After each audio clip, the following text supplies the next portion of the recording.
বাদশাহ নিজে হরিণ শিকার করতে গিয়েছে, এইরকম করে তীর ধরেছে, একবারে ফলা তীর। হরিণকে পাবে তো আর ওখার দুনিয়া থেকে বেঁচে থাকতে হবে না। আর যেই তীর ছেড়েছে, হরিণটা তরফ করে লাফিয়ে উঠেছে আর লক্ষ্যভ্রষ্ট হয়ে পায়ের তলা দিয়ে সেই তীর। নদীর ধারে এক বুড়ি এমনি করে কাপড় সাফ করছিল, আর ওর একমাত্র বিধবা মেয়ে বাচ্চাটা দাঁড়িয়েছিল, কানে পড়ে স্পট হয়ে গেল। কাজীর কাছে বিচার চলে গেল। বাদশাহ নিজে মেরেছে, দেশের বাদশাহ মেরেছে, আর বিচার গেছে কাজীর কাছে। আজকে শুক্রবার, রবিবার বিকাল 3টে ফাইসালা হবে। বাদশাকে এনে হাজির করা হলো। বাদশার সিংহাসনে নাই, কাঠগোড়ায় দাঁড়িয়ে আছে, বুড়ি দাঁড়িয়ে আছে, দাফন কাফন হয়ে গেছে। একদিকে স্বামী হারিয়েছে, এবার সন্তান হারালো, যার মুখ পানে তাকিয়ে দুনিয়ার আলো দেখছিল। বাদশা তীর হাতে করে গিয়েছে, কাজী বিচার দিচ্ছে। বাদশাহ বলে, বলুন, তুমি মেরেছো? বলে, হ্যাঁ স্যার, ইচ্ছা করে নয়, তবে লক্ষ্যভ্রষ্ট হয়ে গিয়েছিল। হরিণটা চলে গেল, গিয়ে নদীর ধারে ঘাটে উনি কাপড় সাফ করছেন, ওর বাচ্চার কানে লেগেছে, তীর স্পট হয়ে গেছে। বাদশাহ এবার ফাইসালা দিচ্ছে, জাল্লাদ, আমার আল্লাহর ফাইসালা কতলের পরিবর্তে কতল। তুমি হরিণ মারবে না বাঘ মারবে তোমার ব্যাপার, কিন্তু তোমাকে ডানে বামে দেখতে হতো। যদি তীর লক্ষ্যভ্রষ্ট হয় তাহলে তীর কোথা গিয়ে পৌঁছাতে পারে। তুমি নিশা মতো, পাগলার মতো হরিণের নিশাই মেরে দিয়েছ। অতএব হে জাল্লাদ, তুমি ওই বাদশার গর্দনকে উড়িয়ে দাও। বাদশা তীর তাকে ধরলো, ধরে এইভাবে টান দিয়ে নিশান করে কাজীকে বলছে, কাজী রে, আজকেও আমি তীরটা এনেছিলাম, যদি আমার পানে মুখ পানে তাকিয়ে তুমি অন্যায় বিচার করতে, আর একটা মার্ডার আমি করতাম। কারণ আমি তীর হাতে করে কাঠগড়ায় উঠেছি, এই জন্যে অন্যায় বিচার আমি দেশে মেনে নিতে পারবো না। আমার গর্দন চলে যাক, কিন্তু ন্যায় বিচার হয়ে যাক।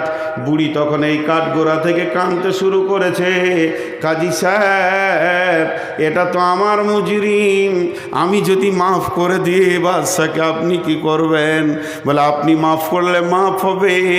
কাজী সাহেব, আমি ওকেই মাফ করে দিলাম, একটা সন্তান হারিয়েছি, এটার মায়ের কোল যেন আর খালি না হয়। বাদশা দৌড়ে এসে বুড়িকে জড়িয়ে ধরে বলছে, মা, তোমার যে সন্তান মাটিতে শুয়ে গেছে, ওটাকে আমাকেই মনে করে নিয়ে তুমি আমার কাছে বাকি জীবনটা কাটিয়ে নাও। আল্লাহ বলছে, আরও সে নিচে ছায়া নিবি। আজকে একবার বিচারে বসে দেখবেন, কেন বিচার শুনতেই বিরক্ত লাগবে, বিচার শুনতেই বিরক্ত লাগবে। হ্যাঁ, একটা সাইকেলে অ্যাক্সিডেন্ট হয়েছে, মোটর সাইকেলের সাথে কাদা ছিল, কাদাতে স্লিপ করে গিয়েছে মোটর সাইকেলটা, সাইকেলের উপরে পড়ে গিয়েছে, সাইকেলটা ভেঙে গিয়েছে। মোটর সাইকেলওয়ালাও তৃণমূল, সাইকেলওয়ালাও তৃণমূল, কিন্তু যার ঘরের সামনে কাদা সে সিপিএম। বিচার হচ্ছে, ও কাদা করেছিল কেন, টাকা ওকেই 10,000 লাগবে। সে বিচারা জানের ভয়ে 10,000 টাকা দিয়ে খালাস পেল। আমাদের এখানে সব জজ বসে আছে, যতগুলো বসে আছে জজ। হ্যাঁ, কাদার ধারে বসে 1 পয়সা দিচ্ছে না। জি,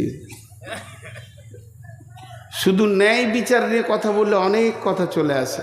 নাম্বার 2 নম্বরটা কে যা ওই আরশের ছায়াতে থাকবে, সেই 2 নম্বরটা হলো ওয়াশাবুন নাসা ফি ইবাদাতিল্লাহি তাআলা। ওই যুবক, ওই যুবতী যে যৌবন কালটা আল্লাহকে দিয়ে দিয়েছে, আল্লাহর প্রেমে ব্যয় করেছে। যুবতীকে যেখানে যৌবন ক্ষয় করতে বলেছে ওখানেই ক্ষয় করেছে, আর যুবকরাও ওই জায়গায় যৌবনকে কাটিয়েছে। যুবকের যৌবনে 2টি ডিউটি, আর যুবতীদের যৌবনে 1টা ডিউটি। যুবতীদের যৌবন, যুবকের যৌবনে পুরুষের যৌবন কাল দুটি কাজ করবে। একটা কাজ করবে কে? সে ইনকাম করবে, যেখানেই থাকবে হাজুরে হালাল পয়সা নিয়ে এসে জমা করবে। আল্লাহ বলেছেন ফাইদা কুদিয়াতিস সালাতু ফান্তাশিরু ফিল আরদি ওয়াবতাগু মিন ফাদলিল্লাহি ওয়াযকুরুল্লাহা কাসীরান লাআল্লাকুম তুফলিহুন। আমার মতো সুগারের রোগীটা মসজিদে বসে বসে বসে বসে আসর থেকে মাগরিব পর্যন্ত যদি সুবহানাল্লাহ আলহামদুলিল্লাহ বলে, যে নেকিটা পাবে, একটা যুবক যদি শুধু একটা মাল সেল করার জন্য বেরিয়ে যায়, সে যে ইনকামটা করবে, যদি ও রাস্তার ধারে বলে 4 আনা 4 আনা 5 টাকা 5 টাকা, মানে চিড়ে বাদাম বিক্রি করছে 5 টাকা 5 টাকা 5 টাকা 5 টাকা 5 টাকা, মুখ দিয়ে কুলহ লয়, ইন্না আতাই না নয়, 5 টাকা 5 টাকা 5 টাকা 5 টাকা, এই যে মুখ দিয়ে বলছে লিবেন ভাই আপনি খান, আপনার ছেলে মেয়ের জন্য নিয়ে যান, এই যে ওর মুখটা চলছে, আর আমি মসজিদে বসে বসে সুবহানাল্লাহ সুবহানাল্লাহ সুবহানাল্লাহ, আমার থেকে লাখো গুণে বেশি নেকি পাবে। তসবিহ করাটা হলো সুন্নত নফল, কিন্তু হালাল উপার্জন করা হচ্ছে ফরজ। এটা কোরআনের হুকুম, ফরজ আইন। হে যুবক, তুমি যৌবনকালে ইনকাম করবে, আর কি করবে যৌবনকালে? ওয়াল হাফিজুনা লিহুদুদিল্লাহ, আল্লাহর কোরআনের হিফাজত করবে। যেখানেই শুনতে পাবে কোরআনের বিরুদ্ধে কাজ চলছে, জান দিব না হলে জান নিয়ে নিব। ইউকাতিলুনা ফি সাবিলিল্লাহি ফায়াকতুলুনা ওয়া ইকতালুনা, হয় কতল করব না কতল হয়ে যাব, আল্লাহর জমিনে বেঈমানি করতে দিব না। যুবক তুমি উঠে দাঁড়াও, দুটি তোমাদের কাজ। আর যুবতীরা কি করবে? কুল্লিল মুমিনাতি ইয়াগুযুদনা মিন আবসারিহিন্না ওয়া ইয়াহফাজনা ফুরুজাহুন্না, মেয়েদের যৌনাঙ্গ, মেয়েদের শরমগাকে কেন্দ্র করে আমার রব কোরআনে বেশ কয়েকটা আয়াত নাজিল করেছেন। আম্মা জান আয়েশাকে পাক করতে গিয়ে 11খানা আয়াত নাজিল করেছেন। হযরত মারিয়ামের পবিত্র ঘোষণা করতে গিয়ে বেশ কয়েকটা আয়াত নাজিল করেছেন। এবং আমার রব সারা পৃথিবীর যত মোমেনা আছে, আল্লাহ ওয়ালি আছে, এদের যৌনাঙ্গকে এক জায়গায় করে বলেছে তোমরা এটাকে হেফাজত করো। এটা যে কত দামি জিনিস, আমার পৃথিবীতে যত নবী, যত মাওলানা, যত মুফতি, যত বক্তা, যত মাদানি, যত কারি, যত হাফেজ, যত শহীদ, যত নবী, যত আম্বিয়া এসেছে, ওটার ভিতর দিয়ে পৃথিবী দেখেছে। আল্লাহ বলেছেন সুম্মাস সাবিলা ইয়াসসারা, তোমাদের মায়ের রাস্তা তোমাদের জন্য আসান করে দিয়েছি, এর জন্য পৃথিবীর আলো দেখেছ।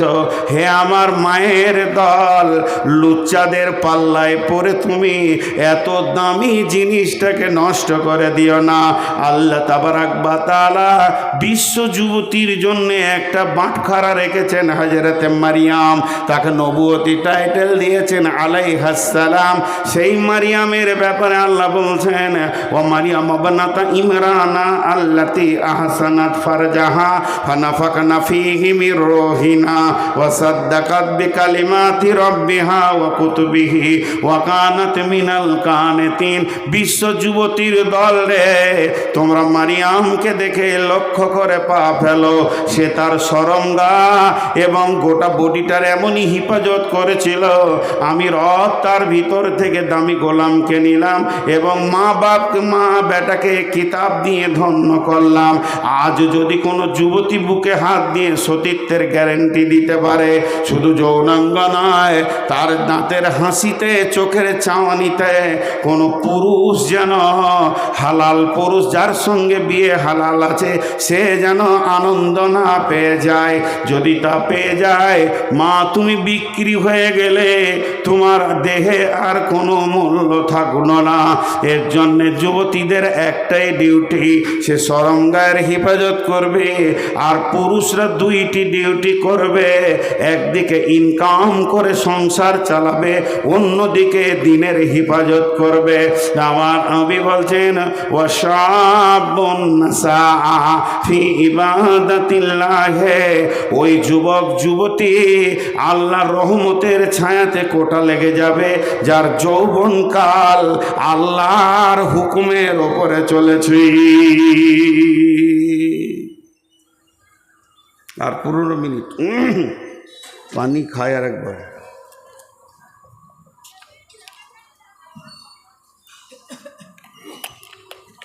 জি, নাম্বার 3, ওয়ারাজুলুন কালবুহু মুআল্লাকুন বিল মাসাজিদি। আহা, বিরল বর্ডারে ঢুকেছি আমি বাংলাদেশ, ওই রাধিকাপুর হয়ে দিয়ে সমস্ত পাসপোর্টের কাজ হয়ে গেল, তো ভোগ লেগেছে, তো একটা হোটেলে গেলাম, তো বলছে কি খাবেন? আমি বললাম ছোটো মাছ আছে। আমরা বলি ছোটো মাছ, ওরা বলে গুঁড়া মাছ। তো গুঁড়া মাছ আছে, তোলা আছে, দাও 1 প্লেট, 2 জন আছি আমরা, 2 প্লেট দাও।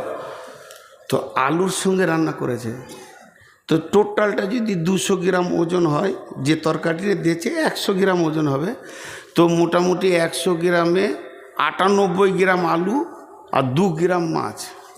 তা আমি হোটেলওয়ালাকে বলছি মাছে আলু না আলুতে মাছ, আপনি হিসাব করেন। বলছে হুজুর আপনাকে তো পারা যাবে না। বলো না, মাছে আলু হতে পারে, 1-2টা আলু দিলেন, কিন্তু আপনি আলুতে মাছ দিয়েছেন। আমি তো আলু চাইনি ভাই, আমি মাছ চেয়েছি, আপনি দাম নেবেন। জি, 1 লিটার দুধে 9 লিটার পানি, তাহলে দুধে পানি না পানিতে দুধ? পানিতে দুধ। আর 9 লিটার দুধে যদি 1 লিটার পানি, তাহলে দুধে পানি। তো আমাদের জীবনটা হবে মসজিদওয়ালা দুনিয়া, কিন্তু হয়ে গেছে দুনিয়াওয়ালা মসজিদ। মসজিদে ঢুকছি আধা ঘন্টার মধ্যে 30 মিনিট, প্রতি মিনিটে 60টা সেকেন্ড আছে, 5 মিনিট আল্লাহকে মনে পড়ছে, বাকি 29 মিনিট 55 সেকেন্ড দুনিয়াতে মনটা পড়ে আছে। তাহলে মসজিদটা দুনিয়াওয়ালা মসজিদ হলো। আর আমার রসুল বলছে তোমার দুনিয়াটা মসজিদওয়ালা হয়ে যাক। তুমি মাঠে কাজ করবে কিন্তু তোমার দিল পড়ে থাকবে মসজিদে। তুমি মার্কেটে থাকবে, হঠাৎ চমকে উঠবে, কিরে বাবা আজান হলো নাকি? খরিদ্দারের সঙ্গে কথা বলছি, আজান হলো না কিরে বাবা, মসজিদ যেতে হবে। হ্যাঁ, এমন মার কাজ, ধান কাটো, ধান নিয়ে চলো, ধান বহাও। সারাদিন যেন শ্বাস ফেলার সময় নাই। ভোরবেলায় বেরিয়ে গেছি, জোহরের আজান শুনে মাঠি নামাজ সেরে নিয়েছি, সালাম ফিরে আবার কাজে লাগ, চল। বাড়ি থেকে খাবার গেল, খেয়ে নিলাম। আসরের সময় ধানগুলো গোছিয়ে সন্ধ্যার সময় বাড়ি এসে যেই মাগরিব ডুবো হয়ে গেছে, আজান শুনলাম। আর বাড়িতে মন টিকছে না, দিল যেন মসজিদ যেন দিলকে ছিঁড়ে লিছে। মসজিদ রে, তোকে জোহরে দেখিনি, আসরে দেখিনি, এখন মাগরিবে না দেখে আর থাকতে পারবো না। মসজিদে যদি দিলটা টাঙা থাকে আর বডিটা যদি দুনিয়াতে ঘুরে বেড়ায়, আপনার কাজগুলো নামাজেই গণ্য হয়ে যাবে। কারণ আপনি নামাজিরত রয়েছেন, শুধু ছুটি নিয়ে দুনিয়া করতে গেছেন। অতএব বন্ধুরে, আল্লাহর নবী বলছেন ওয়ারাদুলুন কালবুহু মুআল্লাকুন বিল মাসাজিদে, ওই লোক যার অন্তরটা মসজিদে টাঙা আছে। হাজি, আমরা ইমামকে মসজিদকে মসজিদ সাফ করার ব্যাপারে হুকুম করি না? এটা খুব নেকেট, অনেক বক্তা দেখায়, আমি দেখাচ্ছি না, এটা নোংরা। কেন আমি আল্লাহর ঘর সাফ করব? আমার হাত দিয়ে করব? বেদাতি পীর আছে আমাদের এলাকায়, তোমার নামটা আর করছি না। তো ও পীর জীবিত পীর এখনো বেঁচে আছে, 2টা আছে একই গ্রামে, একটা মরেছে, একটা আছে। তো আমার দিল চাইলো যে ওকে একদিন দেখা করি। ওই এলাকায় থাকতাম আমি, একটা মাদ্রাসায়। তো ভদ্রলোক এত হার্ড আরবি জানে, আবার ইঞ্জিনিয়ার, ইংল্যান্ড থেকে পাস করা ইঞ্জিনিয়ার, পীর। ইংল্যান্ড থেকে পাস করা ইঞ্জিনিয়ার, আর এত হার্ড আরবি জানে যে ও আরবি বলবে তার আপনি ডিকশনারি ছাড়া তর্জমা করতে পারবেন না। ভদ্রলোক এত শিক্ষিত, কিন্তু ওই এহরামের মতো একটা কাপড় নিচে পরে আছে আর একটা গায়ে দিয়ে আছে। ওর একটা মুরিদকে বললাম, তোর পীরকে দেখাবি না একবার? বলে চলেন, নিয়ে গেল।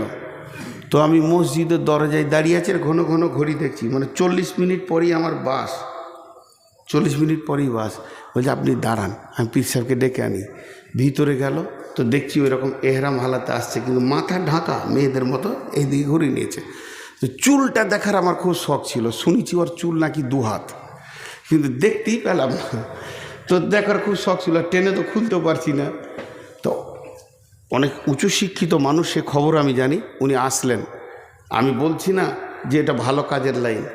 তো এসে আমি এক হাতে মুসাফা করলাম, উনি এক হাতে মুসাফা করলেন। আসসালামু আলাইকুম। ওয়ালাইকুম আসসালাম। কী বাবা নূর মোহাম্মদ? আমার নামটা আগে থেকেই জানে বা ও বলেছে ওর মুরিদ। আমি অনেক দিন থেকে ভাবছি হয়তো তুমি একবার দেখা করবে, তো এতদিন পরে এলে। আমার সাথে ওর বয়স আসমান জমিন পার্থক্য, উনি মুরব্বী। তো বললো জি হে, আমি দাঁড়িয়ে আছি।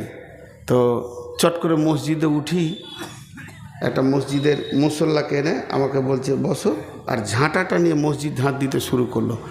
আমি বলছি হুজুর আমাকে দেন। বলছে না, তুমি মেহমান, তোমাকে দেওয়াটা আমার ঠিক হবে না, এটা তো রসুল দেননি মেহমানকে, আমাকে তোমার ইজ্জত করতে হবে। আমাকে তুমি বলছে বয়স হিসেবে। বসলাম, আমি বললাম প্রথমেই বেয়াদবি মাফ করবেন, আমার গাড়ি আর 40 মিনিট, অল্প সময় দিব, কিছু আমাকে বলেন। তা ও কথা শুরু করলো যে আজকের দিনে এখন তোমার সঙ্গে আমার দেখা হবে এবং অল্প সময় টাইম দেবে, আমার কিছু মনে করার নাই, এটা ফয়সালা আসমান থেকে এসেছে, আল্লাহর ফয়সালা। তো মা বাপের সঙ্গে ভালো ব্যবহার করবে, প্রতিবেশীর সঙ্গে ভালো ব্যবহার করবে, আল্লাহ রসুলের সুন্নতের পাবন্দির ওপরে জীবন কাটাবে, ফরজ হুকুম ছেড়ে দিও না, আল্লাহ তোমাকে ঠিক কামিয়াবের জায়গায় পৌঁছাবে। এই কথা কটা বলে তারপর আমি চলে আসলাম। ওর সঙ্গে আর আমার দেখা নাই। তো ওর কাছ থেকে এই ইলমগুলো পেয়েছিলাম, ওর মুরিদের কাছ থেকে। শরীয়ত, তরিকত, হাকিকাত, মারিফাত, তান্ত্রিক, তামাসিক, যান্ত্রিক, রাজসিক, এই রুটের লাইনে যে কথাগুলো ওখান থেকে উদ্ধার করেছিলাম অনেক।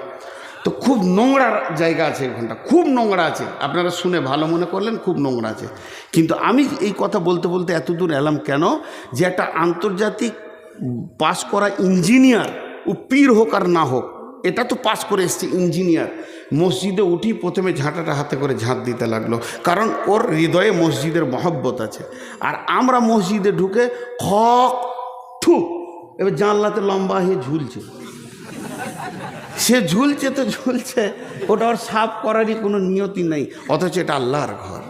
আর মা বোনেরা গোটা ঘরে যেটা ঝাড়ু দিয়ে জমা হবে মাল, ওটা নিয়ে যে মসজিদের পাশে ঢেলে দিলে, মসজিদকে নোংরা করে রেখেছে। মসজিদ এত সুন্দর হয়ে থাকবে, আপনার একটা বাড়ি, আমার একটা বাড়ি, আপনার একটা বাড়ি, ইনার একটা বাড়ি, ওনার একটা বাড়ি, গোটা গ্রামে 300 জনের 300টা বাড়ি, আর 300 জনের একটা বাড়ি। তাহলে বলেন ওখানে ময়লা থাকে কি? 300 জন যদি নিয়ত করে আল্লাহর ঘরে ঝুল হতে দিব না, আল্লাহর ঘরে ভিতর কেন বাইরে তো দাগ লাগতে দিব না, একটু ময়লা লাগতে দিব না, আমি সুন্দর করে ঝেড়ে দিব। আল্লাহর নবী বলছেন ওয়ারাদুলুন কালবুহু মুআল্লাকুন বিল মাসাজিদি ফিল মাসাজিদি, ওই লোক আরশের ছায়াতে থাকবে, রহমতের ছায়াতে থাকবে, যার হৃদয়ে মসজিদের মহব্বত আছে। হ্যাঁ, শুনো শুনো ইয়া ইলাহি, শুনো আমার মোনাজাত। জি, তুমি মসজিদেরই ঝাড়ু বারদার করো আমারে হাত। আজকে সকলে একটা নিয়ত করি, যখনই সময় পাবো মসজিদ পরিষ্কার করবো ইনশাআল্লাহ। আর আজ থেকে 5 ওয়াক্তের নামাজ ছাড়বো না ইনশাআল্লাহ। আর সামনে রোজাতে রোজা রাখবো ইনশাআল্লাহ। বাস হয়ে গেল। এইটা তো মসজিদ এটাই চাইছে, মসজিদের দিলটা পড়ে আছে, মানে আমাকে মসজিদে সলাত আদায় করতে হবে, মসজিদের জন্য আমার প্রাণ চলে যাবে। জি, 3 নম্বর হলো, 4 নম্বর রাজুলানি তাহাব্বা ফিল্লাহি ইজতামা আলাইহি ওয়া তাফাররাকা আলাইহি।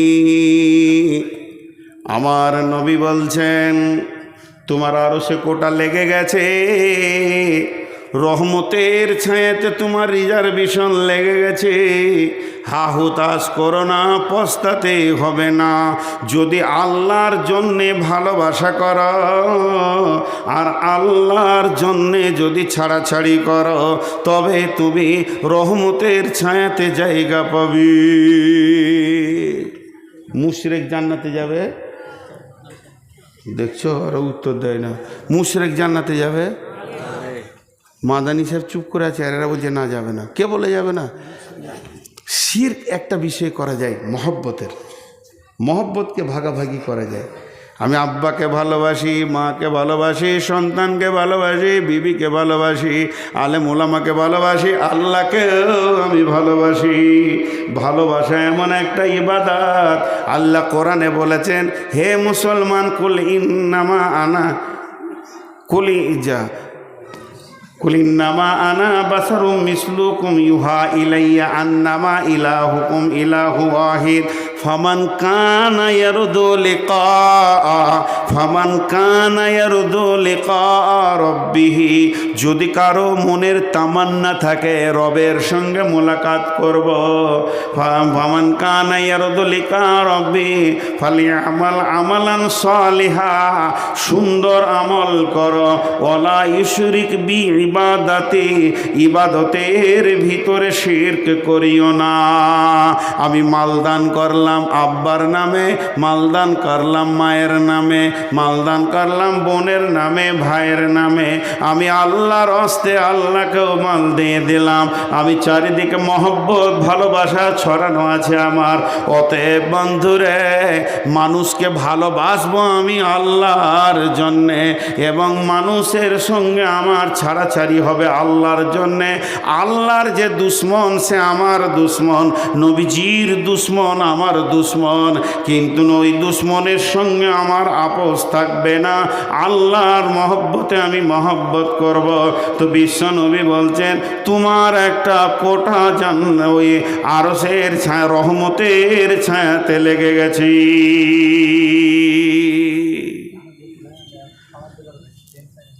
বর্তমানে যত ভালোবাসা হয় স্বার্থ লুকানো থাকে। কথাটা বোঝাতে পারলাম? স্বার্থ লুকানো থাকার কারণে ওটা প্রেম বলা যাবে না, ওটার নাম হবে ধান্দাবাজ। ওটার নাম কি?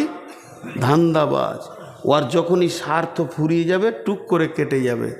ভালো কাউকে বাঁচতে গেলে অন্তর থেকে ভালোবাসতে হবে, যে ভালোবাসার ভিতরে কোনো রকম কোনো ছল চতুরি থাকবে না। জি, তাহলে আর 3 মিনিট আছে, ঘড়ি। হ্যাঁ, কালেকশন আছে, কে করবে? হ্যাঁ, সিজন পেরিয়ে গেল, বলছে আলু তুলো। এখন আম গাছে একটা যদি আম বের করে দিতে পারেন তা আপনাকে 10 লাখ টাকা কালেকশন দেবো। না, এটা ভুল হয়ে গেল, 12 মিশি গাছে থাকতে পারে। অনেক আছে আপনার বাড়িতে আছে? জি, অনেক গাছে থাকে আমার বাড়িতে। ভাবছেন যে আবার মূল বিটবে, তা আবার চাইবে, তাহলে পেঁচিয়ে দিব আপনার জন্য, পেছখানে হবে। আল্লাহ রসুলের পরে বলছেন, 5 নম্বরে বলছেন, রাজুলুন দাতুহু ইমরাতুন দাতা মানসিবিন ওয়া জামালিন ফাকালা ইন্নী আখাফুল্লাহ। এরা উঠছে কেনে? ও ভাই যারা যে কটা যেছেন পয়সা দিয়ে যান, ওই পয়সা দিয়ে যান। আল্লাহ আমাকে কেন মমতাজুল করলে না? ওরই দাম বেশি রয়েছে এখন মার্কেটে। জি, দেখেন আপনাদেরকে একটা খুব তাসাল্লি দেওয়ার বক্তব্য দিচ্ছি আজকে, যে কিয়ামতের মাঠে টেনশন নাই। এই জিনিসটা দিচ্ছি, সব টেনশন মুক্ত হয়ে যাবে। মা বোনেরা নাকেরগুলো কানেরগুলো খুলে দিয়ে পাঠিয়ে দেন। আমি যে তাসাল্লির বক্তব্য আজকে দিচ্ছি, অন্তত খুশি হয়ে আপনাদের বেশি দান করা উচিত। আল্লাহর নবী বলছেন, ওই যুবক যার ভিতরে পরিপূর্ণ উত্তাল রয়েছে, ওই মানুষটা, তাকে একটা সুন্দরী এবং মালালা মেয়েটার ভিতরে দুইটি গুণ, একদিকে দেখতে অতি সুন্দর আর একদিকে তার মালে পরিপূর্ণ রয়েছে। সে কিন্তু তোমাকে হাতছানি দিচ্ছে, এসো এসো। তখন যুবক ওকে উত্তর দিচ্ছে, যুবতী রে, তোমার কাছে সমস্ত মালের স্বাদ আমার জানা আছে, প্রয়োজনও আছে। মধ্যখানে একটা প্রাচীর রয়েছে যেটাকে টপকাতে পারছি না। ইন্নী আখাফুল্লাহ, আমি আল্লাহকে ভয় করি। এর জন্যে মুআজ বিন জাবালকে আল্লাহর নবী 10টা ওসিয়ত করেছিলেন। ওয়ান মুআজ বিন জাবালিন রাদিয়াল্লাহু তাআলা আনহু قال আওসানি রাসূলুল্লাহ সাল্লাল্লাহু আলাইহি ওয়াসাল্লাম বিআসরি কালিমাতিন, যে 10টা ওসিয়ত করেছিলেন, শেষ কথাটা ছিল, মুআজ রে, তোমাকে লাখ কথার এক কথা, কোটি কথার এক কথা বলছি, পৃথিবীর যে কোনো কোণে থাকো না কেন, ওয়া আখিফুহুম ফিল্লাহ, আল্লাহর ভয়কে সঙ্গে করে রাখিও। তোমার সঙ্গে যদি আল্লাহর ভয় থাকে, পৃথিবীর কোনো গুনাহ তোমাকে স্পর্শ করবে না, তোমার কাছেও কোনো গুনাহ আসবে না। এবং আল্লাহর রসুল তার সাথীকে বলেছিলেন, হিজরতের সাথী ছিলেন আবু বকর, লা তাহজান ইন্নাল্লাহা মা'না। আবু বকর রে, আমার আর তোমার সঙ্গে আল্লাহ রয়েছে। যদি কোনো যুবক বা যুবতী এটা মনে করে আমার সঙ্গে আল্লাহ আছে, ওর দ্বারা কোনো গুনাহ করা সম্ভব হবে না। তাই আমার নবী বলছে, হে যুবক, হে যুবতী, তুমি যদি নিজেকে লুচ্চামি থেকে বাঁচাতে পারো আল্লাহর ভয়ে, তাহলে আল্লাহর রহমতের ছায়াতে তোমার কোটা লেগে গেছি।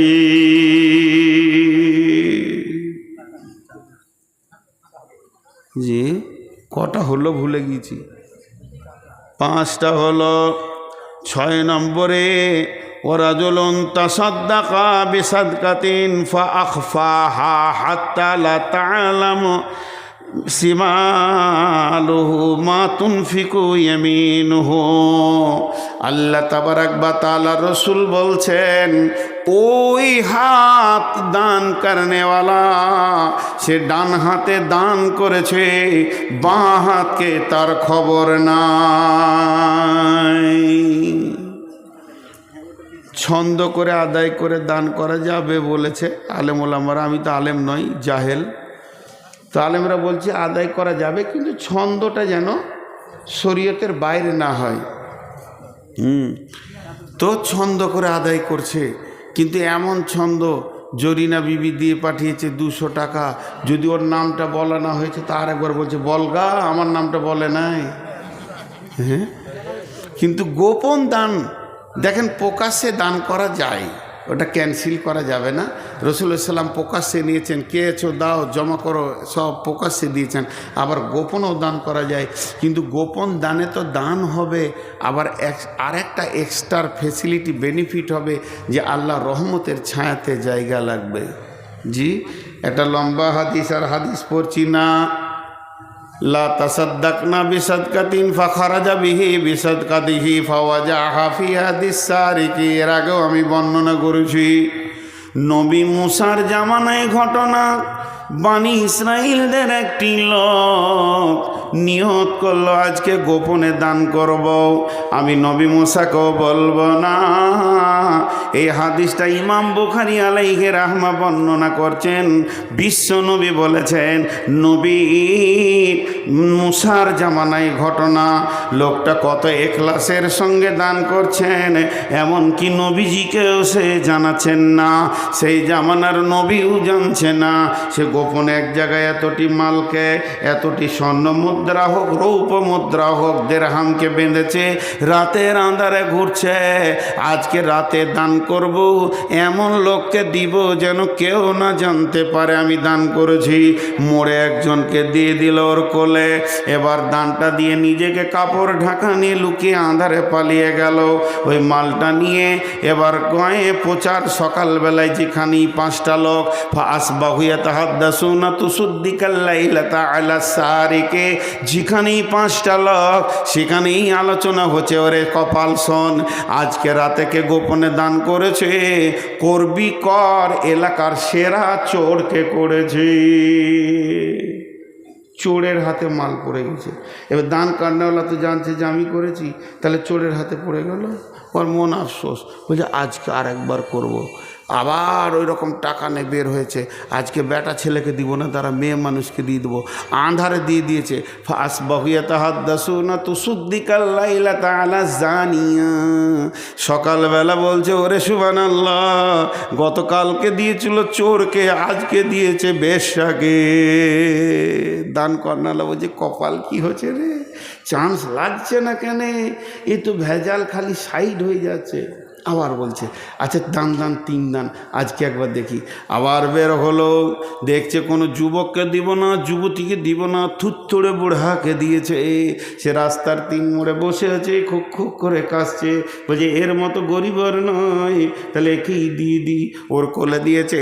ফাসবাহু ইয়াতাহাদ্দাসুনা তুসদ্দিকাল লাইলাতা আলাল গানি, সকালবেলায় কারায় পাড়ায় মোড়ে মোড়ে আলোচনা চলছে, দানের বহর বেড়েছে।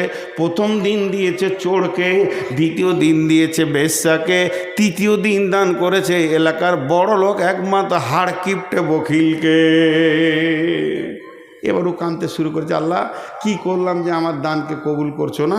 পরে বর্ণনা দিচ্ছেন হাদিসটাতে যে আল্লাহ বলছে তোর 3 দিনের দানকে কবুল করে আমি 3 জনকে হেদায়েত দিয়েছি।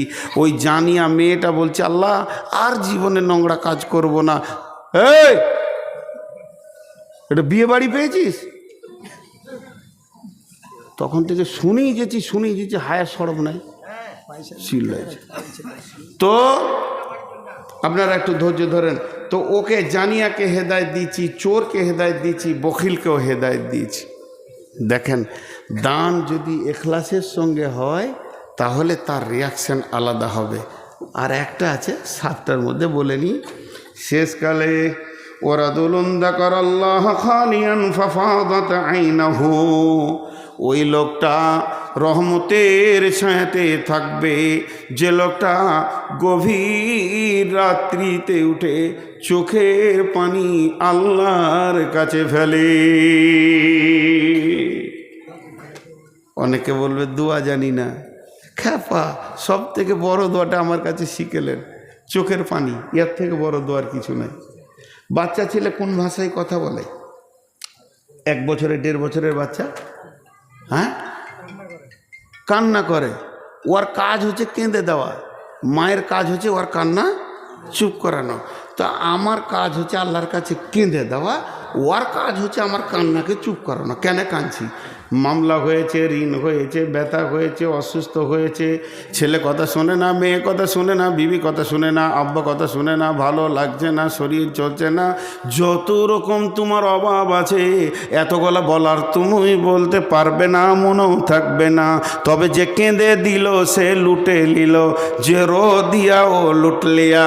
অতএব চোখের পানিতে খালি তুমি বেশি কথা বলো না, একটা শব্দ বলো, রব্বানা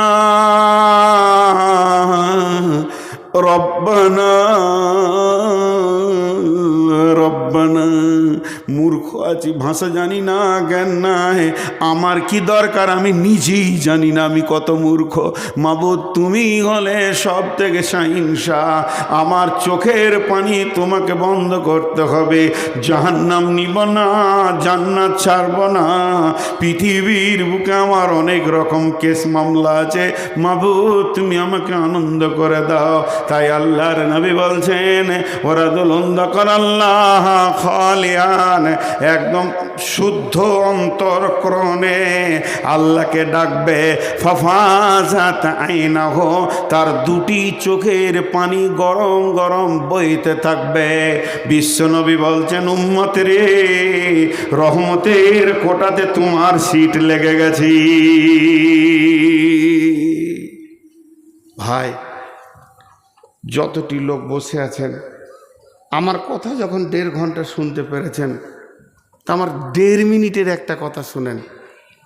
এই আয়োজন, এই লাইট, সাউন্ড, মাইক, এত কিছু একটা কমিটি, খারাপ কথা না বললে মানাচ্ছে না বলি বলছি। আমি ওনাদেরকে গাধা বলতে চাইছি না, গাধার মতো 3 মাস 4 মাস থেকে খেটে যে একটা আয়োজন দিয়েছে, যদি আপনারা কিছু না দিয়ে চলে যান, এটা কেমন হবে আপনি আপনার আদালতে বিচার করলেন। আপনারও একটা সুস্থ মস্তিষ্ক আছে, আপনি ঠিক নেই বিচারটা পেয়ে যাবেন। আপনার বিবেক আপনাকে বলবে এটা চূড়ান্ত পর্যায়ের অন্যায় হচ্ছে।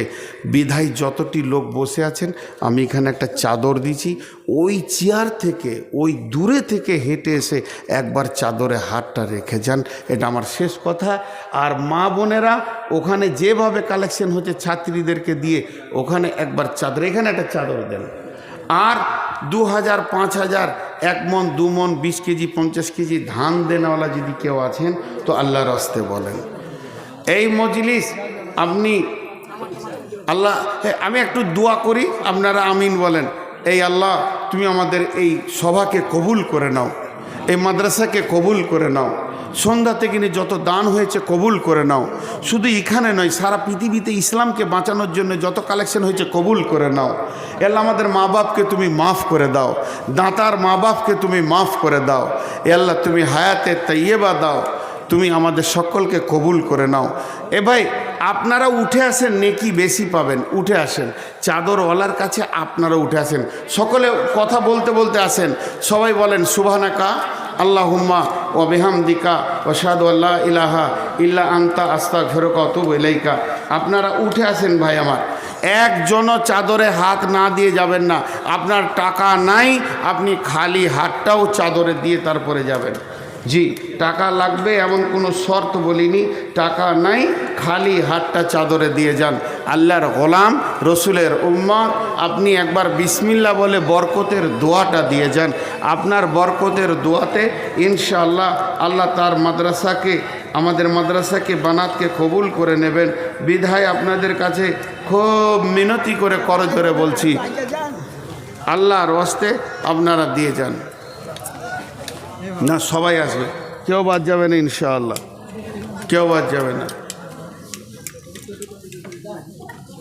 কোথা ঢুকে গিয়েছে, আর পাবি?